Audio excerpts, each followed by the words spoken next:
Grandfather, what's that song on the radio? That sounds like Irish music. It's making me want to dance around. That's what it's meant to do, Undine. Why's that, Grandfather?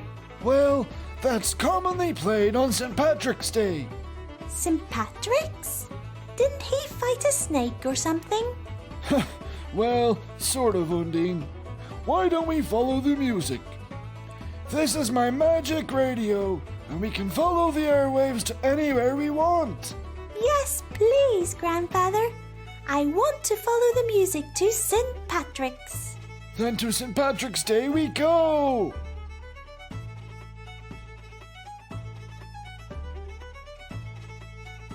Well, this is rowdy.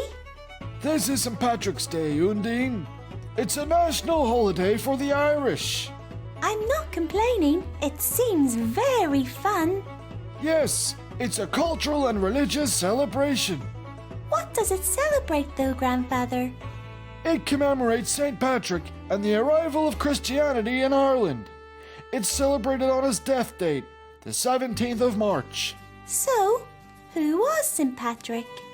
We'll have to go back in time for that.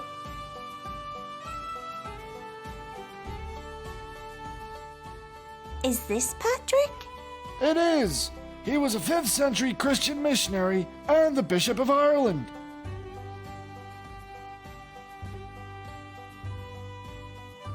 He must be Irish.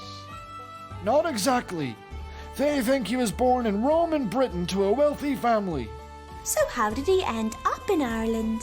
At the age of 16, he was kidnapped by Irish raiders and taken as a slave to Ireland. There he worked as a shepherd, and it was during this time that he found God. It says that God told Patrick to flee to the coast, where a ship would be waiting to take him home. After returning to Britain, he went on to become a priest. Did he ever return to Ireland after going back to Britain? Patrick returned to Ireland to convert the pagan Irish to Christianity after he experienced a second revelation. An angel in a dream tells him to return to Ireland as a missionary. He spent many years in the northern half of Ireland and converted thousands. Is this when he drives the snakes out? Not quite, Undine. They think that this is a story for when Patrick preached against the Druids, or pagan priests. Snakes weren't known to inhabit the region, but had been worshipped by Druids, so they think this is what's meant by driving the snakes out. What's a Druid? A Druid was a priest, magician, or soothsayer in the ancient Celtic religion. Ah, now that is interesting. Well, tradition is that St. Patrick died on the 17th of March and was buried in Downpatrick. He is considered Ireland's foremost saint. There is a lot of green here. Let's jump on the radio and learn more about that.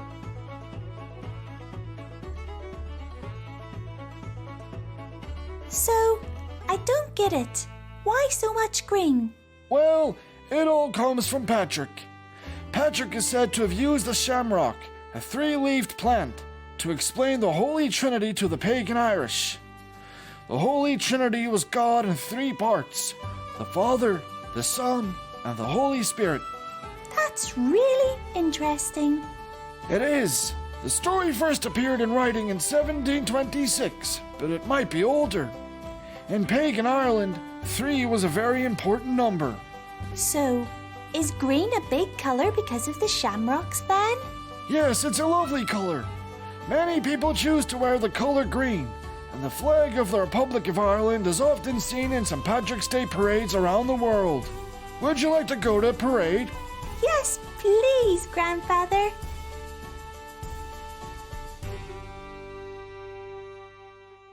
Welcome to the Dublin Parade, Undine. This is amazing. It's a fantastic affair. Christians also attend services, and, interestingly, Lenten restrictions are lifted for the day. Lent is when certain things are avoided, like alcohol and fatty foods. Yes, it can mean that to some Christians. So people enjoy themselves for one day in the middle of Lent. It has led to a tradition occurring. What is that? Well, having a drink on St. Patrick's Day is known as drowning the shamrock or wetting the shamrock. At the end of celebrations, a shamrock is put at the top of the cup, which is then filled with whiskey, beer, or cider. It is then toasted to St. Patrick himself. Once drank, the shamrock is either swallowed or tossed over the shoulder for good luck. This is a lovely tradition. Do these celebrations only happen in Ireland? Two of the best parades globally are held in Chicago and New York. What makes them so special? Well, Irish Americans put on very impressive parades. The first parade held to honor St. Patrick's Day took place not in Ireland, but in the United States. On March 17, 1762, Irish soldiers serving in the English military marched through New York City. Is it still held here today? Yeah, today, that parade is the world's oldest civilian parade and the largest in the United States, with over 150,000 participants. Each year, nearly 3 million people line the 1.5-mile parade to watch the procession, which takes more than 5 hours. Wow, that's a really big event. Yes, it is. Another wonderful thing is that Chicago dyes its river green for the day. That is amazing. Yes. In 1962, the city pollution control workers used dyes to trace illegal sewage discharges and realized that the green dye might provide a unique way to celebrate the holiday. That year, they released 100 pounds of green vegetable dye into the river, enough to keep it green for a week.